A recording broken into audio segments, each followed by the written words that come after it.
अब देखेंगे हम क्लास 10th का 9th चैप्टर, जिसका नाम है त्रिकोणमिति के कुछ अनुप्रयोग, सम एप्लीकेशंस ऑफ ट्रिग्नोमेट्री। आपने जब 8th चैप्टर पढ़ा वहाँ पर क्या देखा था कि त्रिकोणमिति होती क्या है, ये कहाँ से उत्पन्न हुई, इसके लिए किसके लिए बनी हुई है, त्रिकोणमिति समकोण त्रिभुज के लिए यूज़ की जाती है, कैसे यूज़ की जाती है, त्रिकोणमिति अनुपात क्या होते हैं, इसकी उत्पत्ति किसने की, कौन से गणितज्ञ ने इसकी शुरुआत की, भारतीय गणितज्ञ कौन, कई सारी बातें हमने 8th चैप्टर में पढ़ी है और उससे संबंधित क्वेश्चन भी किए हैं, ठीक है ना। लेकिन कहीं ना कहीं हमें हमारे दिमाग में अभी तक बातें ये आ रही थी कि क्या त्रिकोणमिति इतना ज़्यादा डिटेल में हम पढ़ रहे हैं, हालांकि 10th क्लास में डिटेल नहीं है, 10th क्लास में तो शुरुआत है इसकी, जब 11th 12th क्लास में जाएंगे तो आपको एडवांस मिलते जाएगा, और जैसे जैसे आपकी और भी क्लासेस बढ़ते जाएगी एडवांस मिलते जाएगा।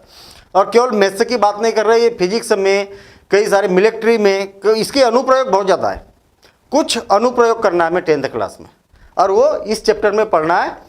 इसमें केवल एक एक्सरसाइज दी है, एक प्रश्नावली दी है, और उसके कुछ एग्जाम्पल्स दिए, तो हम सारे एग्जाम्पल्स, हर एक उदाहरण भी देखेंगे, एक्सरसाइज के सारे क्वेश्चन भी देखेंगे, कुछ एडवांस क्वेश्चन भी देखेंगे, ठीक है ना। तो इंटरेस्टिंग है, मतलब डेली लाइफ की एप्लीकेशन बेस्ड है ये। त्रिकोणमिति के कुछ अनुप्रयोग, या इसको बोला जाता है ऊंचाइयाँ और दूरियाँ, Heights and distance, Heights and distances. किसके हाइट की बात की जा रही है, क्यों, हमारे साथ में कई बार ऐसी कंडीशनें होती है कि मान लिया जाए, एक उदाहरण दे रहा हूँ मैं, मान लिया जाए कि आपके पास में एक खंबा है, देखिए ये क्या खंबा है, और खंबा कैसा है, ऊर्ध्वाधर है, ये ऊर्ध्वाधर नहीं दिख रहा है, बिल्कुल सीधा सीधा है। खंबा कैसा है, ऊर्ध्वाधर, यानी बिल्कुल सीधा जमीन पर, इस प्रकार से जमीन पर खड़ा है, ऐसा मान लो कि आप ये बिल्कुल जमीन पर खड़ा है।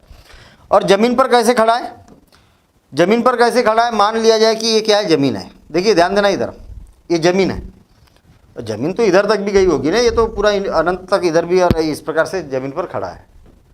ऊर्ध्वाधर का मतलब ये होता है कि जो खंबा खड़ा है ना जमीन के ऊपर, तो जमीन के साथ में 90 अंश का कोण बनाएगा, कितने अंश का, 90 अंश का कोण बनाएगा, तो उसको ऊर्ध्वाधर बोला जाता है।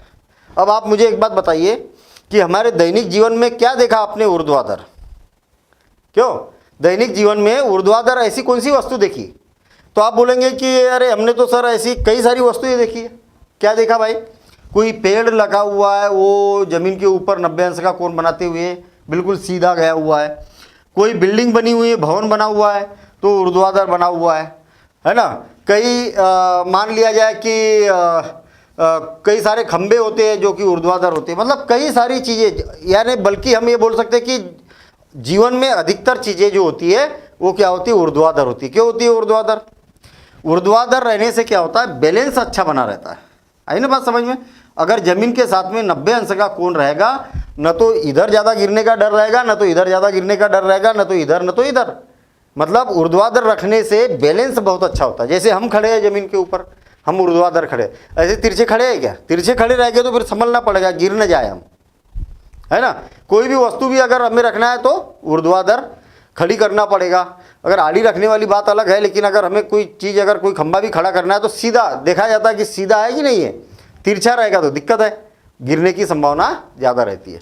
तो कहने का मतलब हमारा यहाँ पर यह है कि भाई ऊर्ध्वाधर सबसे ज़्यादा चीज़ें हम देखने को यहाँ पर मिलती है।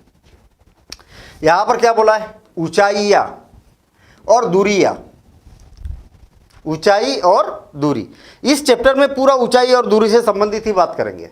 बहुत सारे अनुप्रयोग है त्रिकोणमिति के, लेकिन 10th क्लास में बहुत कम और काम के अनुप्रयोग दिए हुए हैं। आगे चल के और भी आपको 11th क्लास में अनुप्रयोग मिलेंगे, ठीक है। मान लिया जाए कि एक खंबा है और खंबे की ऊंचाई कितनी है आपको नहीं मालूम, खंबे की ऊंचाई आपको नहीं मालूम, चलिए ठीक है। अरे ऊंचाई नहीं मालूम तो कुछ ना कुछ तो मान ही लेता हूँ मैं, h मीटर ऊंचा है ये खंबा, है कुछ ना कुछ ऊंचाई होगी ना, तो इसको मैं मान लेता हूँ कितना है, h मीटर है। इस खंबे को आप देख रहे हैं, कहाँ से देख रहे हैं, बिल्कुल खंबे से चिपक के थोड़ी देख रहे हैं आप, थोड़ा सा कहीं ना कहीं दूर से देख रहे हैं ना। मैं इस खंबे को देख रहा हूँ, यहाँ से देख रहा हूँ, कहाँ से, ये ज़मीन है, ज़मीन पर ही खंबा है और मैं ज़मीन पर ये यहाँ से देख रहा हूँ खंबे को, यहाँ से इस बिंदु से देख रहा हूँ। मैं ये बिंदु का नाम भी दे देता हूँ, ये या तो खंबे का नाम ये भी दे देता हूँ, ये भी दे देता हूँ, और ये वाला एक बिंदु है जहाँ पर मैं खड़ा होकर उसको देख रहा हूँ या बैठ के देख रहा हूँ या जैसा भी देख रहा हूँ, उसको खंबे को देख रहा हूँ। अब ध्यान देना इधर, जब मैं खंबे की चोटी को देखूंगा, खंबे की चोटी को देखूंगा, और मेरी आंख जब यहाँ पर रहेगी, देखिए ये मेरी आंख है और मैं क्या कर रहा हूँ, इसकी चोटी को देख रहा हूँ, तो मेरी आंख कैसी करेगी, पहले इधर जाएगी, फिर इधर जाएगी, फिर इधर जाएगी, फिर इसको देखेगी क्या? ऐसा होगा क्या? ऐसा ऐसा ऐसा करके जाएगी क्या? नहीं, वो क्या करेगी, आंख बिल्कुल सीधी यहाँ से इसको मिला देगी। मतलब एक कल्पना कर सकते हैं कि हमारी आंख यहाँ से इस रास्ते से देख रही है, इसको, इस चोटी को देख रही है, तो इसको एक काल्पनिक रेखा बोल सकते हैं हम। एक कल्पना कर सकते हैं कि यहाँ पर क्या है, कोई ना कोई एक रेखा बनी हुई है। अब देखिए कितना कमाल हो गया। क्या कमाल हो गया?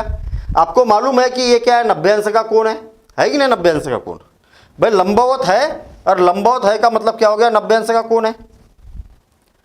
जब आपकी आंख इसकी चोटी को देख रही है तो यहाँ पर भी कोई ना कोई कोण बनेगा, और मान लिया जाए कि यहाँ पर 30 अंश का कोण बना, 20 का बना, 40 का बना, 50 का बना, कोई ना कोई कोण बनेगा कि नहीं?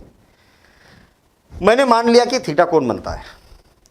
अभी तक मुझे कुछ भी नहीं मालूम कि खंबे की ऊंचाई कितनी है, मैं यहाँ से खंबे तक की जो दूरी है वो कितनी दूर है ये भी नहीं मालूम मुझे, तो मैंने मान लिया कि ये क्या है, 100 मीटर है। आ गई बात समझ में? मुझे ये भी नहीं मालूम कि यहाँ से ये वाली दूरी कितनी है, कौन सी, यहाँ तक की, इस बिंदु तक की दूरी कितनी है, तो मैं इसको d मान लेता हूँ, ठीक है ना, d मीटर मान लेता हूँ। तीन बातें हैं क्या, एक तो खंबे की ऊंचाई, खंबे की ऊंचाई, खंबे की ऊंचाई, और शीर्ष, यहाँ से जहाँ से आप देख रहे हैं वहाँ से शीर्ष, ये ऊंचाई जो है वो कितनी है, h मीटर। दूसरी बात, यहाँ जहाँ पर आप खड़े हैं वहाँ से खंबे तक की दूरी वो कितनी है, 100 मीटर, और यहाँ से लेके यहाँ तक की दूरी वो कितनी है, d मीटर। आपको तीन बातें नहीं मालूम अभी तक, और ये कोण भी तो नहीं मालूम, ये कोण थीटा ये भी नहीं मालूम कि ये कितने अंश का कोण बन रहा है। सारा ज्ञात कर सकते हैं आप, सारा ज्ञात कर सकते हैं। कैसे ज्ञात कर सकते हैं? कितनी चीजें हो गई, कितनी चीजें हो गई, चार चीजें हो गई। एक तो हम यहां पर बोल सकते हैं कि ये क्या हो गया, आधार हो गया, ये क्या हो गया, लंब हो गया, ये क्या हो गया, कर्ण हो गया, और ये क्या हो गया, कोण हो गया। कहने का मतलब ये हुआ कि थीटा और 90 अंश के बीच की भुजा को हमेशा आधार बोला जाता है ना, ये तो बात मालूम है हमें, बोला जाता है कि नहीं, इसको हमेशा आधार बोला जाता है। तो आपको क्या क्या क्या नहीं मालूम, एक तो आधार नहीं मालूम समकोण त्रिभुज का, एक लंब भी नहीं मालूम, एक कर्ण भी नहीं मालूम, और एक कोण भी नहीं मालूम। कोण मैं आपको बोलूँगा कि इसमें से चार चीज़ें में से मेरे को कोई भी दो चीज़ें बता दो, कोई भी, या तो ये कोण बता दो कि कोण का मान कितना है, या तो आधार और आधार बता दो। कितनी चीजें हो गई, दो, तो बाकी की दो चीजें हम बता सकते हैं। अब आप बोलेंगे कि सर हमें खंबे की ऊंचाई पता नहीं है, और आप बोल रहे हैं कि खंबे की ऊंचाई बता दो, हैं हमें ये नहीं मालूम, तो आप बोल रहे हैं कि ये बता दो। कहने का मतलब ये हुआ कि केवल हमें दो चीजें अगर मालूम है तो बाकी की दो चीजें कोई भी निकाल सकते, चाहे ये और ये पता हो, चाहे ये और ये पता हो, चाहे ये और ये पता हो, चाहे ये और ये पता हो, कोई भी दो, तो बाकी के सारे मान हम ज्ञात कर सकते हैं, बाकी के दो मान ज्ञात कर सकते हैं। छोटा मोटा काम थोड़ी है ये, बड़ा काम है। कैसे? मान लिया जाए, एक उदाहरण दे रहा हूं मैं आपको, एक उदाहरण दे रहा हूं। मान लिया जाए कि आप गए कुतुब मीनार देखने, अभी एक उदाहरण दे रहा हूं मैं। मान लेते हैं कि कुतुब मीनार क्या है, ऊर्ध्वाधर है, और जमीन के साथ में ये कुतुब मीनार है, ये जमीन के साथ में क्या है, 90 अंश का कोण बना रही है। आपने बोला कुतुब मीनार देखने गए और आपके पापा भी है साथ में, मम्मी भी साथ में है। आपने मम्मी पापा को बोला और आपका छोटा भाई भी साथ में है, आप 10th क्लास में पढ़ते हैं। आपने बोला कि पापा मैं ये जो कुतुब मीनार दिख रही है ना, इसकी ऊंचाई अभी बता सकता हूँ, तो पापा क्या करेंगे, आश्चर्यचकित नहीं करेंगे? आश्चर्यचकित हो जाएंगे ना, बोलेंगे अरे ये तो संभव ही नहीं है, कुतुब मीनार की ऊंचाई तू इंटरनेट पर देख के बता देगा? बोलेंगे नहीं, मैं अभी के अभी आपके सामने गणना करके बता देता हूँ कि कुतुब मीनार की ऊंचाई कितनी है। क्या ये संभव है? संभव है। तो कुतुब मीनार की ऊंचाई ज्ञात करने के लिए हमारे पास में क्या क्या चीज़ें नहीं मालूम अभी तक? यहाँ से लेके यहाँ तक की कितनी ऊंचाई है, यहाँ से लेके यहाँ तक कितनी दूरी है, और ये वाली भी दूरी नहीं मालूम। अगर हमें इनमें से, अरे कौन भी नहीं मालूम, अगर इनमें से कोई भी अगर दो चीज़ें पता चल जाएगी तो आप बता सकते ना। अब दो चीज़ें कैसे पता चलेगी? अब देखिए कैसे पता चलेगी। जो आधार है ना, आधार को पता करना तो आसान काम है। कैसे? आप यहाँ पर ज़मीन पर ही खड़े हैगी ना भाई, ज़मीन पर ही खड़े हैगी ना, और कुतुब मीनार भी ज़मीन पर ही खड़ी है। तो क्या ये दूरी मापना कोई बड़ी बात है क्या? क्यों? दूरी मापना बड़ी बात है क्या? आसान काम है दूरी मापना, क्योंकि ज़मीन पर ही तो टेप लगा के आपको नापना है। और टेप नहीं भी है तो आप 1 फुट की एक लकड़ी ले लो और उस लकड़ी से नाप लो कि कितना फुट है ये, है ना। हमें मालूम तो है ना कि फुट कितना बड़ा होता है, इतना बड़ा फुट होता है या 12 इंच का फुट होता है, ठीक है। तो लगभग आप मान सकते हैं कि भैया ये मैंने जो लकड़ी काटी है ये 1 फुट की है, और आप कितने फुट है ये वाली दूरी नाप सकते। आपको क्या पता चल गया? आधार पता चल गया। अब और एक बात पता होना चाहिए हमें, 4 में से और एक बात पता होना जरूरी है।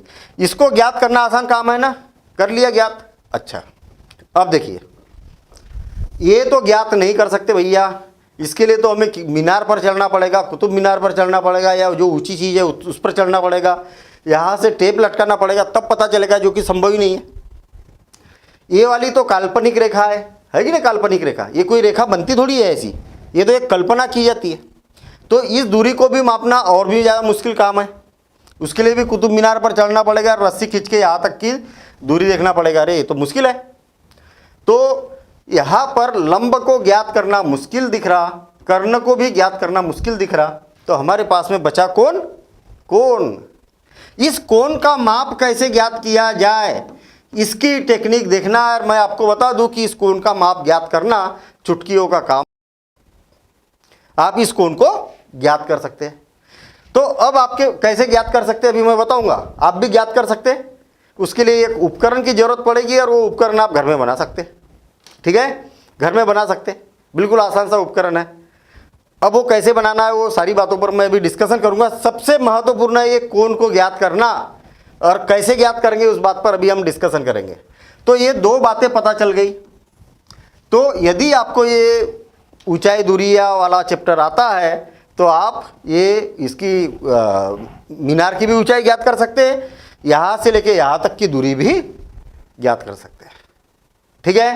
तो छोटा मोटा काम है क्या? ये बहुत बड़ी एप्लीकेशन है, ठीक है। अब ये कुतुब मीनार वाला मैंने उदाहरण बनाया, ऐसे बहुत सारे उदाहरण में आपको मिल जाएगा दैनिक जीवन में, कि जिससे जैसे मान लिया जाए आपको एक खंबा गाड़ना है, आपको खंबे की ऊंचाई मालूम है। देखना क्या क्या मालूम है आपको।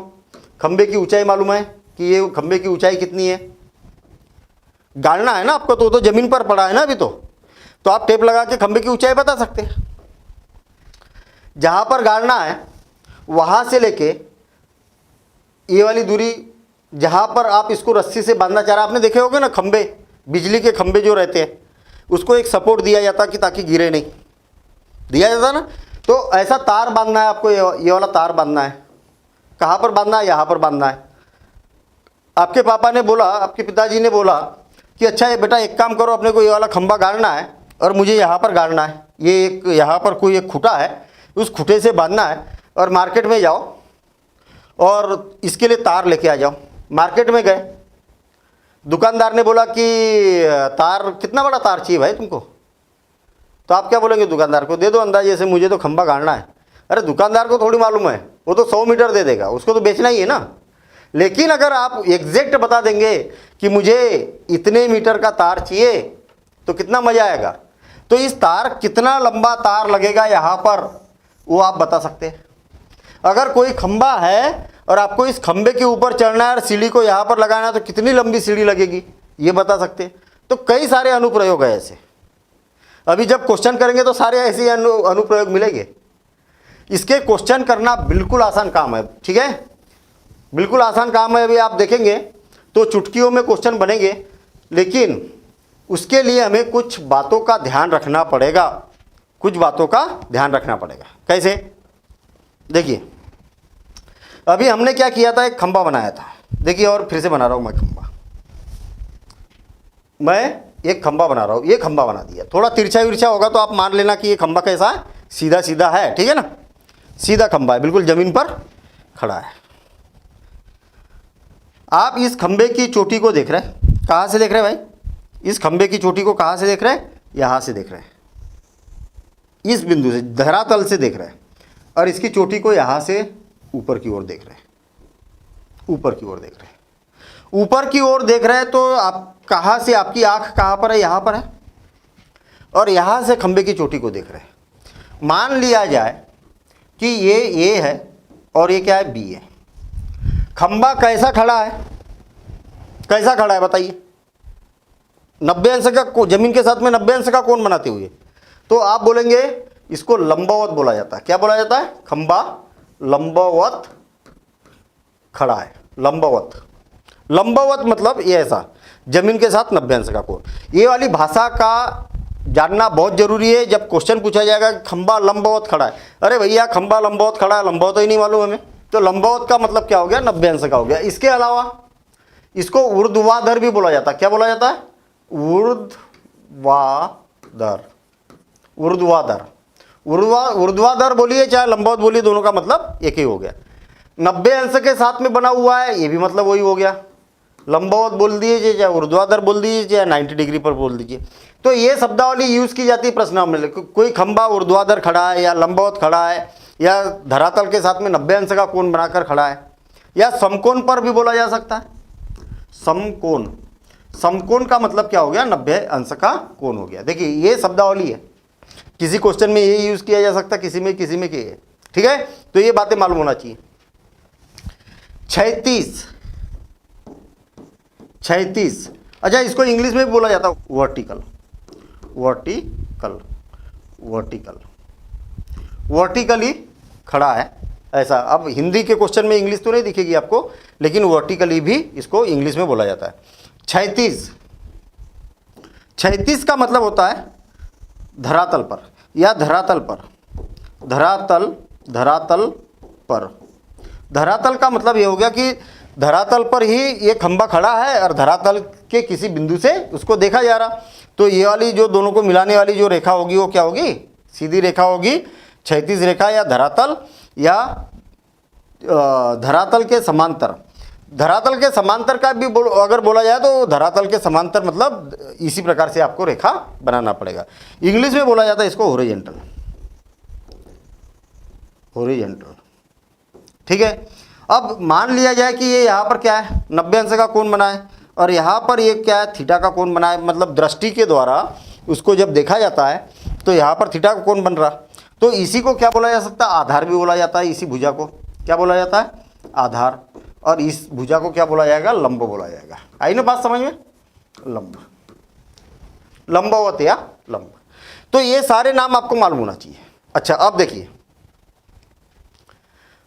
जब यहां से इसके शिखर को देखा जाता है तो जो कोण बनता है ये धरातल के साथ में कोण बनता है। देखिए, ये धरातल है और धरातल से हम शिखर को बिल्कुल एक सीधी रेखा के द्वारा मिला देते हैं हम।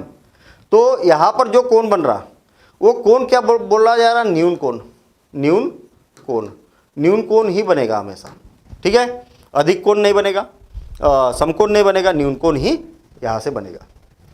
अच्छा, ये वाली जो रेखा है ना, ये एक काल्पनिक रेखा है, तो इसको क्या बोला जाता है? दृष्टि रेखा, दृष्टि, दृष्टि रेखा, या इसको अगर इंग्लिश में बोलेंगे तो line of site, line of site, line of site, ठीक।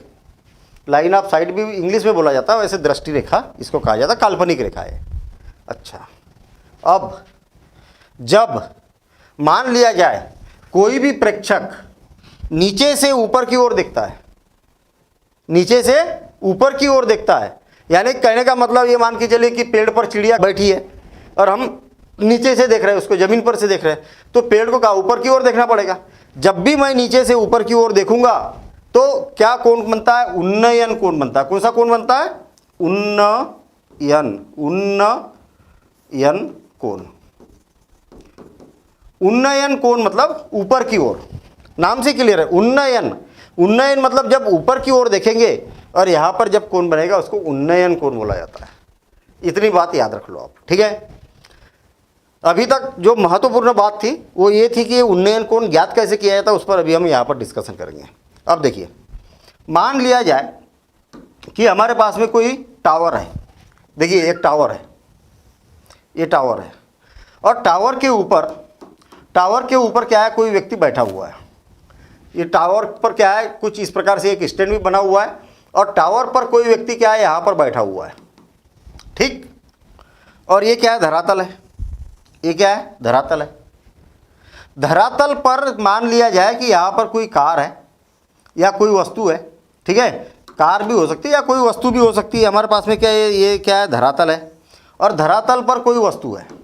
सपोज करें कि धरातल पर जो एक झंडा लगा हुआ है, ठीक है ना, एक इस प्रकार से झंडा लगा हुआ है, इस प्रकार से यहाँ पर धरातल पर झंडा लगा हुआ है, और इस झंडे के पाद को देख रहा, वो इसको देख रहा।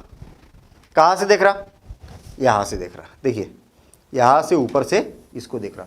कहानी उल्टी हो गई, यहाँ पर नीचे से ऊपर की ओर देख रहा था, और यहाँ पर क्या हो रहा, ऊपर से नीचे की ओर देख रहा। सीधी लाइन नहीं है, तो यहाँ पर भी एक कोण बन रहा, और वो कोण किस प्रकार से बनता है ये देखिए आप। मुझे एक बात बताइए कि ये वाला कोण कैसा बना था, जो धरातल थी, धरातल से ऐसा बना ही नहीं, ऊपर की ओर बना, इसलिए उन्नयन कोण। अब यहां से वो व्यक्ति क्या करता है, उसकी आंख यहां पर है,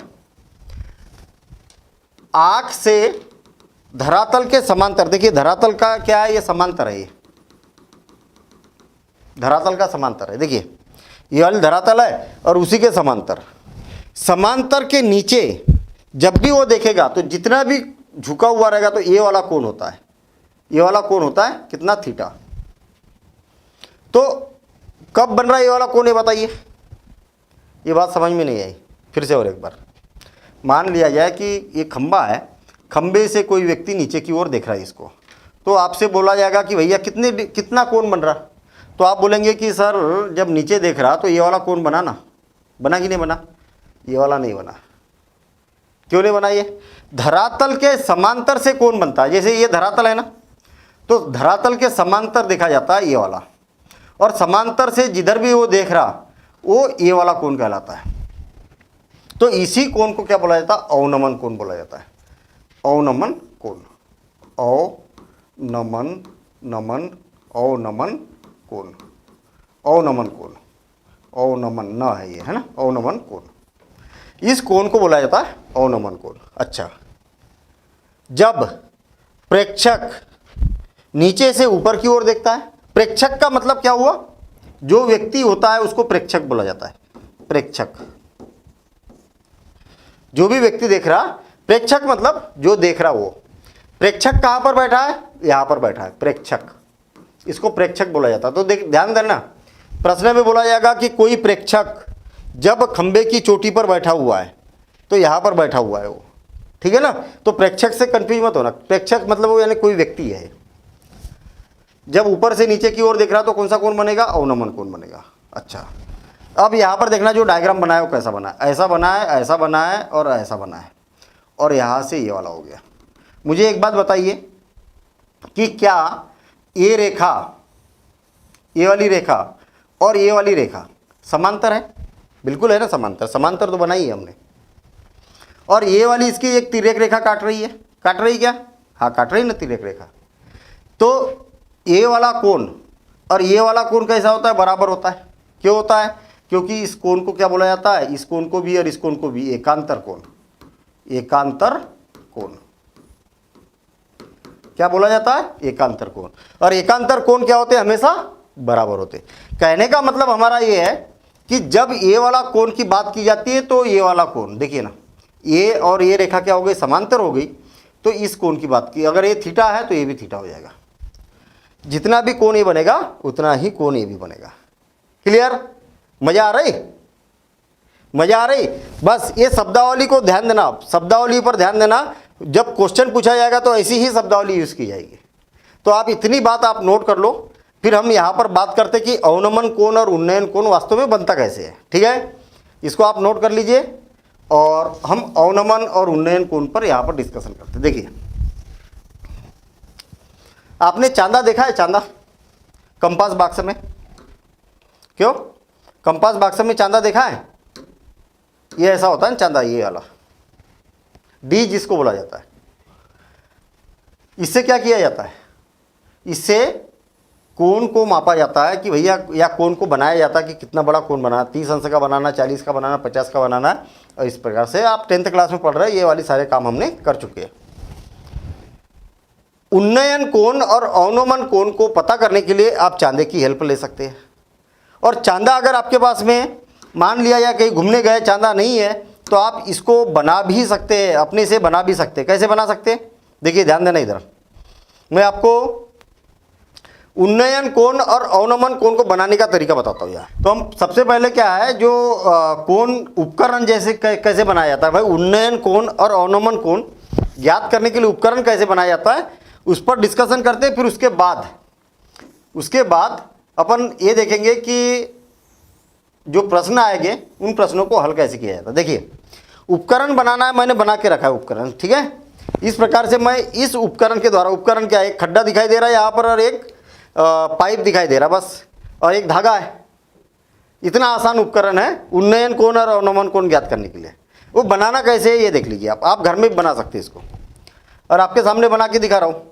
आप क्या करिए, एक कार्डबोर्ड लेना, कोई भी है ना, जो फालतू का कार्डबोर्ड है, खड्डा है, और उस पर एक वृत्त बना देना। और वृत्त बनाने के बाद में क्या है, एक व्यास बनाना, जो उसका केंद्र है ना, केंद्र को मिलाते हुए इस प्रकार से व्यास बना देना। व्यास बनाने के बाद इसका जो केंद्र था, कहाँ पर है केंद्र है हमारे पास में, ये यहाँ पर। बात क्लियर है? इसको क्या करिए, व्यास के पास से ऐसा कैंची से कट कर दीजिए। देखिए क्या बन रहा, अर्ध वृत्त दिखाई दे रहा है, नीचे वाला वृत्त दिखाई दे रहा। मैं क्या करता हूँ, ये ऊपर से ऐसा इस प्रकार से आप कैंची से क्या किया, कट कर दिया।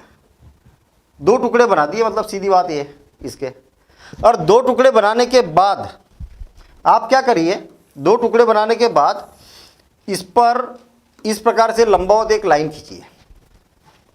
ठीक है ना, लंबवत क्या करेंगे, एक लाइन खींचेंगे इस प्रकार से। देखिए मैंने क्या किया, इस प्रकार से ये बना दिया। ठीक, और चांदा बन गया, ये उल्टा चांदा है ना। आप क्या करिए, एक को 0 मान लीजिए यहाँ पर, और ये क्या हो गया, 180 हो गया।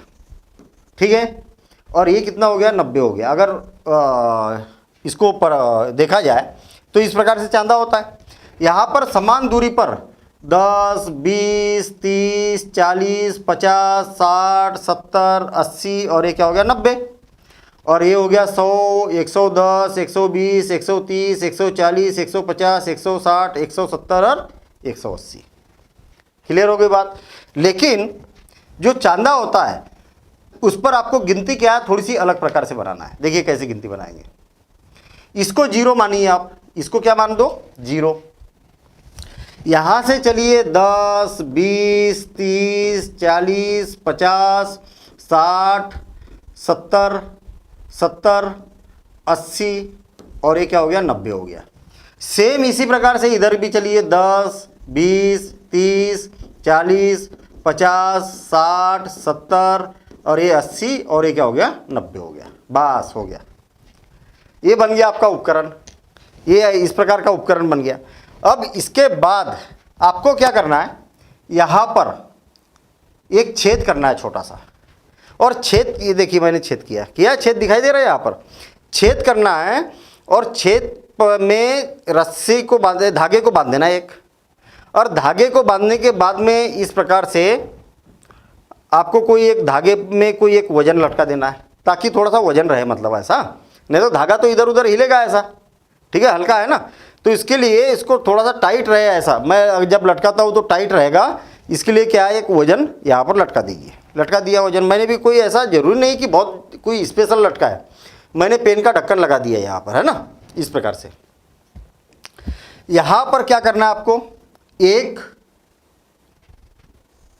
पाइप बांधना है ऐसा। अब पाइप कहाँ से लाएंगे भाई, पाइप कहाँ से लाएंगे, जो क्या होना चाहिए, पूरा खोखला होना चाहिए, पूरी तरीके से खोखला होना चाहिए। कहने का मतलब आप आर पार देख सकते हैं। जैसे आपने देखा होगा जूस वगैरह पीने की वो स्ट्रा होती ना, उसको बांध सकते हैं। या जो आपका पेन है, ये उसको इधर से भी खोल लीजिए, इधर से भी खोल लीजिए और उसको बांध दीजिए। बस याद रहे कि ये जो पाइप है वो यहाँ से प्रारंभ से अंत तक पहुँचना चाहिए, बस इतनी सी बात है। हमारा उद्देश्य ये है कि इस पाइप में से आपको आर पार दिखना चाहिए बस। अब ये बन गया आपका कोण ज्ञात करने का उपकरण, उन्नयन कोण और अवनमन कोण। देखिए अब देखिए इस उपकरण की हम मदद लेते हुए उन्नयन कोण और अवनमन कोण ज्ञात करते हैं। देखने, मान लिया जाए कि जिस प्रकार से मैंने मीनार की बात की थी, और मीनार है इस प्रकार से, ये मीनार या कोई खंबा है खड़ा, और सपोज करें कि आप क्या है, ये धरातल है, ये क्या है, ज़मीन है, ये वाली ज़मीन है, और ज़मीन के ऊपर ये 90 अंश का कोण बनाते हुए एक खंबा खड़ा है। क्लियर। अब आप क्या कर रहे हैं कि ज़मीन पर यहाँ से इस खंबे की चोटी को देख रहे हैं, यहाँ से खंबे की चोटी को देख रहे हैं। अब देखिए चोटी को देख रहे हैं तो कैसा देखेंगे, ये देखना, ये उपकरण दिखाई दे रहा आपको ऐसा, ये तो क्षैतिज है। जब ये क्षैतिज रहेगा तो आपका ये जो धागा रहेगा ना वो जीरो पर रहेगा। देखिए ऐसा, ये कहाँ पर रहेगा, धागा जीरो पर रहेगा ऐसा, क्षैतिज। ये ऐसा भी आप देख सकते हैं ऐसा, देखिए क्षैतिज यानी धरातल के समांतर ये वाला, ये जीरो पर रहेगा। और आपको क्या करना है, यहाँ से आपको इसमें से देखना है, इसमें से एक आँख बंद कर देना, बाई आँख और दाई आँख से इस प्रकार से देखना है। और इसमें से देखते हुए इस प्रकार से खंबे की चोटी को देखिए आप, खंबे की चोटी को देखिए। और जब खंबे की चोटी आपको दिख जाए, जब खंबे की चोटी, ये इसको धागे को फ्री रखना, जब खंबे की चोटी आपको दिख जाए तो आप इस धागे को ऐसा यहीं पर चिपका दो, आप पकड़ लो ऐसा। आई बात समझ में। तो जो धागा है ना वो कहाँ पर पहुँच गया, ये पाइप कहाँ पर पहुँच गया, देखिए ना, यहाँ से पाइप कहाँ पर पहुँच गया, यहाँ पर पहुँच गया। तो धागे को आपने यहाँ पर पकड़ा है ऐसा, इसमें से देखा था ना आपने ऐसा। जीरो से कितने पर है ये, 10 20 30, ये यहाँ पर पहुँच गया धागा, ये यहाँ पर ऐसा। तो ये कितना, ये यहाँ पर ऐसा धागा पहुँच गया जब इसको आपने ऊपर किया तो ये कितना हो गया, 30 हो गया। इसका मतलब जब आपने इसकी चोटी को देखा तो ये वाला जो कोण बना वो 30 अंश का बना। है आसान काम भाई। मैंने बताया था आपके कि ये मीनार की ऊंचाई ज्ञात करना है, तो ये वाली दूरी तो आपको पता चल गई और ये कोण भी पता चल गया। अब आप मीनार की ऊंचाई भी बता सकते, ये वाली भी दूरी बता सकते, दोनों चीज़ें बता सकते। तो कमाल हुआ कि नहीं। ठीक है, फिर से और एक बार, जब आपने खंबे की चोटी को देखा तो आपने ऊपर देखा कि नीचे देखा, यहां से खंबे की चोटी को देखा तो आपने खंबे की चोटी को जब देखा तो ऊपर देखा कि नीचे देखा, ऊपर देखा ना, तब तो खंबे की चोटी दिखी। तो जब ऊपर की ओर देखा तो आपके जो नयन है, जो आपके नयन है, नयन नहीं तो बोलेंगे, आंखों को क्या बोलेंगे, नयन ही बोलेंगे। जब आपने खंबे की चोटी को ऊपर की ओर देखा तो आपने क्या किए, ऊंचे नयन किए। और ऊंचे नयन तो उसी से बनाया उन्नयन, ऊंचे नयन, उन्नयन। और इसको बोला जाता है एंगल ऑफ एलिवेशन, इंग्लिश में एंगल ऑफ एलिवेशन। जब कोई प्रेक्षक नीचे से ऊपर की ओर देखता है तब उन्नयन कोण बनता है। उन्नयन मतलब ऊंचे नयन, क्योंकि ऊपर की ओर देखेगा। ठीक है, अब देखिए उन्नयन कोण कैसे बनेगा, ये बात समझ में आ गई। अब अवनमन कोण की बात करते हैं, अवनमन कोण की बात करते, दूसरी बात करते हैं। ठीक है, इसको नोट कर लेना पहले आप। मान लिया जाए कोई प्रेक्षक यहाँ पर बैठा है भैया, कहाँ पर, ये यहाँ पर बैठा है और यहाँ से देख रहा, किसको देख रहा, यहाँ पर कोई एक झंडा है, यहाँ पर क्या है, कोई झंडा है, या हम यहाँ पर बोल सकते हैं कि यहाँ पर क्या एक एप्पल पड़ा हुआ है इस प्रकार से, हैं, एक एप्पल इस प्रकार से यहाँ पर पड़ा हुआ है और उस एप्पल पर इसकी नज़र गई, कुछ लाल लाल दिखाई दे रहा, वो एप्पल है और वो एप्पल को यहाँ से ऊपर से नीचे की ओर देख रहा है। यहाँ पर क्या कर रहा, ऊपर से नीचे की ओर देख रहा प्रेक्षक। तो कोण कैसा बनेगा, तो यहाँ से डैश डैश बना दो तो यहाँ पर कोण बनेगा। और ये वाला कोण कैसे ज्ञात करेंगे, ये तो बड़ा टेढ़ा काम दिखाई दे रहा भाई, बड़ा टेढ़ा काम दिखाई दे रहा कि ये यहाँ पर ऊपर जाके कैसे कोण गिनेंगे हम, देखेंगे। देखिए ये भी आसान काम है, ये भी आसान काम है। जब प्रेक्षक, मैं यहाँ पर बैठा हुआ, अभी मैंने क्या किया, ये पेन जो है ना ये मेरा छोटा पड़ गया था, थोड़ा सा यहाँ तक होना चाहिए, पूरा इधर तक होना चाहिए ताकि देखने में आसानी जाए। ठीक है, यहाँ से पूरा आर पार यहाँ तक होना चाहिए, यहाँ से लेके यहाँ तक होना चाहिए। आप उरत को छोटा बनाओ, मैं छोटा बना था तो आपको दिखता ही नहीं, छोटा सा उरत बना देते हैं क्योंकि पेन छोटा था मेरे पास में। आप बड़ा पेन लेना या तो फिर इसको छोटा बनाना उरत को। देखना ऊपर से मैंने इसमें से देखा तो मुझे सामने कुछ दिखाई दे रहा है, यहाँ पर ऊपर कुछ क्या दिखाई दे रहा, कुछ पेड़ वेड़ दिखाई दे रहा होगा उधर कहीं, है ना, ऐसा। तो धागा कहाँ पर है, ये यहाँ पर है। अरे कहीं पर भी रहे उससे लेना देना नहीं है मुझे, ये तो ऑटोमेटिक मैंने 10 20 30 लिखा हुआ है ना इधर, ऐसा 10 20 30 40 50 60, इधर भी 10 20 30 40 50 60। ये ऑटोमेटिक जब धरती के समांतर रहेगा तो ये जीरो पर ही रहेगा, यहीं पर रहेगा धागा। अब देखना मैंने क्या किया, यहाँ से नीचे देखना चालू किया, ऐसा ऐसा ऐसा ऐसा, और नीचे की ओर देखा, नीचे की ओर देखा ना, मैंने अपनी आंखें क्या किए, नमन किए, नमन। ठीक है, मैंने अपनी आंखें क्या की है, नमन, मतलब नीचे की ओर नमन करते तब कहाँ जाती है आंखें, नीचे की ओर जाती ना। तो आंखें नमन की मतलब नीचे की ओर की, और जब नीचे की ओर जब मुझे वो एप्पल दिखना चालू हो गया तो मैंने क्या किया, इस धागे को यहाँ पर पकड़ लिया। जब ये इधर की ओर नीचे की ओर जाएगा तो स्वाभाविक सी बात है कि ये नीचे की ओर गया, देखिए ना, यहाँ से गिन लिया मैंने 10 20 30 40 45, तो ये कितने अंश का कोण हो गया, 45 अंश का कोण हो गया। और जब ये 45 अंश का कोण होगा तो ये भी 45 अंश का कोण होगा। क्यों होगा, क्योंकि जब दो समांतर रेखा है, यानी कि ये और ये क्या है, समांतर रेखा है, इसको एक तिर्यक रेखा काटती है, तो ये वाले कोण क्या होते हैं, एकांतर कोण होते हैं। क्या होते हैं, एकांतर कोण होते हैं। और एकांतर कोण क्या होते हैं, सदैव बराबर होते हैं। 9th क्लास में आपने पढ़ा होगा। ठीक, तो ये वाला कोण और ये वाला कोण बराबर होगा। तो पहले जैसा डायग्राम बना था वैसे ही तो बन गया भाई। इतने को अगर हटा दिया तो पहले के डायग्राम में और इसमें क्या अंतर हुआ, सेम हुआ। अभी भी आप मीनार की ऊंचाई बता सकते, ये वाली बता सकते, ये बता सकते, सब ज्ञात अभी भी किया जा सकता। इस कोण को क्या बोला जाएगा, अवनमन कोण, नमन कोण, अवनमन कोण।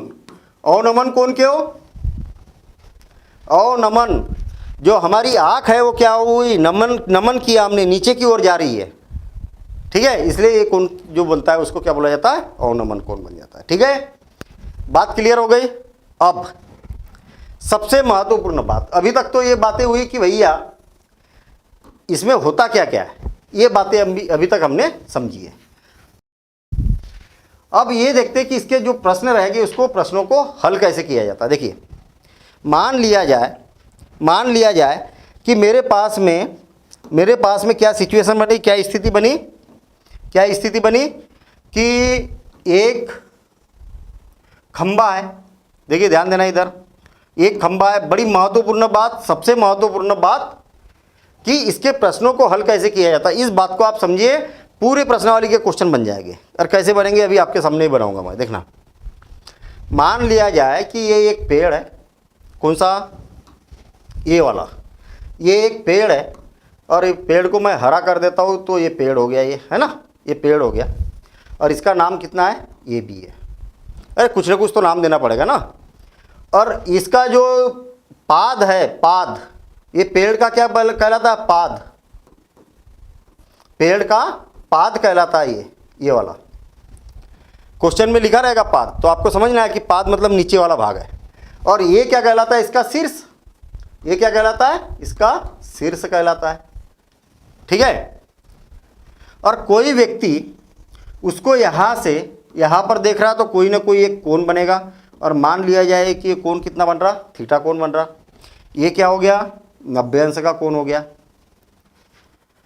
इसकी ऊंचाई मान लिया जाए कि ये जो पेड़ है इसकी ऊंचाई कितनी है, h मीटर है या h सेंटीमीटर है या जो भी है, h है, हाइट बोला जाता है, हाइट के कारण इसको h बोला जाता है। मान लिया जाए कि ये वाला जो इसके पाद से यहाँ से कोई व्यक्ति जब ऊपर की ओर देख रहा तो ये वाली जो दूरी है वो d मीटर की दूरी है। मान लिया जाए कि यहाँ से यहाँ तक की ये जो दूरी है वो क्या है, 100 मीटर की दूरी है। कितनी चीज़ें हो गई, 4। कौन सी, x, d और h और थीटा, 4 चीज़ें हो गई। कहने का मतलब h मतलब लंब, h मतलब लंब। यहाँ पर d क्या है, आधार है। ये जरूरी नहीं कि आधार को ही d बोलेंगे, ऐसा जरूरी नहीं है। d क्या है, आधार है।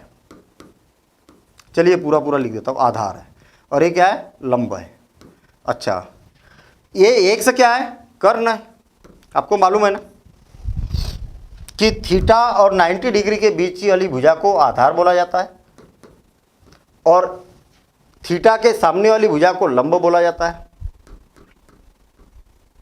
और जो सबसे बड़ी भुजा होती है इसको क्या बोला जाता है, कर्ण बोला जाता है। समकोण त्रिभुज में हाइपोटेन्यूस इंग्लिश में बोला जाता है इसको बेस बोला जाता है इंग्लिश में, और इसको परपेंडिकुलर बोला जाता है। परपेंडिकुलर, परपेंडिकुलर, ठीक है। और इसको बोला जाता है हाइपोटेन्यूस, ठीक। ये अब ध्यान देना, ये है न्यून कोण। ये हमेशा जो कोण रहेगा ये 0 अंश से 90 अंश के बीच में ही रहेगा, क्योंकि न्यून कोण उसी को बोला जाता है, ये वाला। यदि मान लिया जाए, ध्यान देना, अब सबसे महत्वपूर्ण बात, यदि मान लिया जाए पहली स्थिति आपको लंब दिया है, लंब दिया है और कर्ण ज्ञात करना है, कर्ण ज्ञात करना है।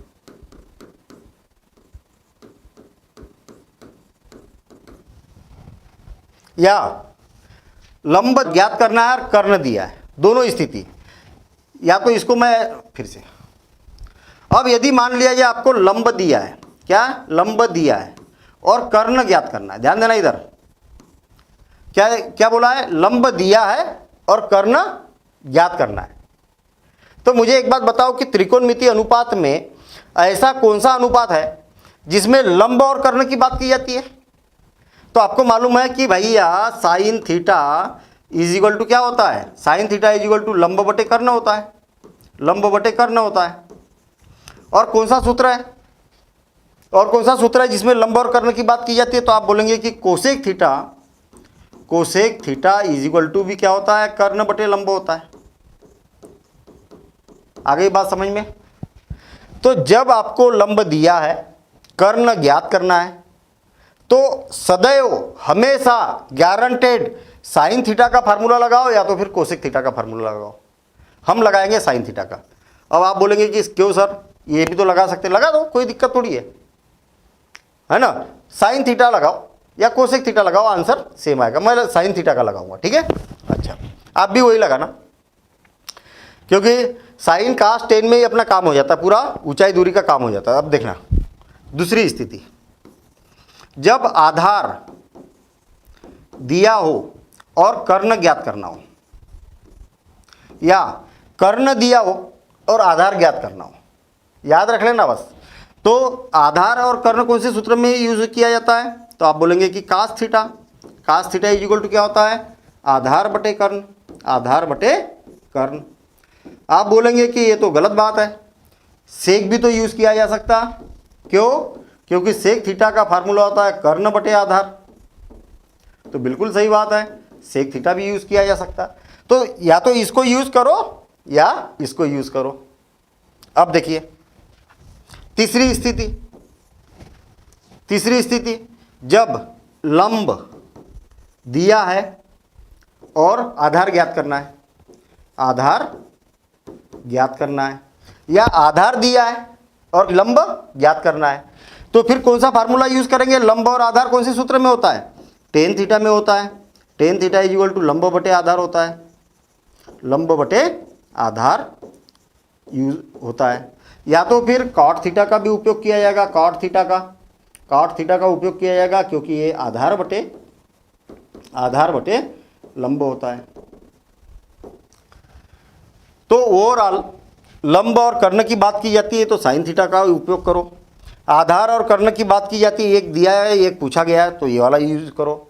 जब लंब और आधार की बात की जाती है तो टेन को यूज करो, बस हो गया काम। इतनी बात सबसे महत्वपूर्ण है, ठीक है ना, इतनी बात सबसे महत्वपूर्ण है। ये चार में से दो कोई एक मान दिया है, एक ज्ञात करना है, तो हमेशा साइन का फार्मूला लगेगा या कोसेक का लगाओ। मैं ये नहीं लगाऊंगा, ठीक है ना, ये नहीं लगाऊंगा, ये नहीं लगाऊंगा, ये नहीं लगाऊंगा। आप बोलेंगे क्यों नहीं लगाएंगे, तो लगा भी सकते हैं। अरे इसमें काम हो रहा तो आगे बढ़ना ही काय के लिए है, अपना साइन कास टेन में काम हो जा रहा तो आगे बढ़ने की जरूरत ही नहीं है, ठीक है। चलिए, तो ये वाला कॉन्सेप्ट क्लियर हो गया। अब हम इसके क्वेश्चन करेंगे, उसको ध्यान से समझना। पहले उदाहरण देखेंगे, एक एक उदाहरण को ध्यान से समझना, उसके बाद उसकी प्रैक्टिस करना, ठीक है। और प्रैक्टिस करने के बाद में फिर एक्सरसाइज के क्वेश्चन करेंगे सारे।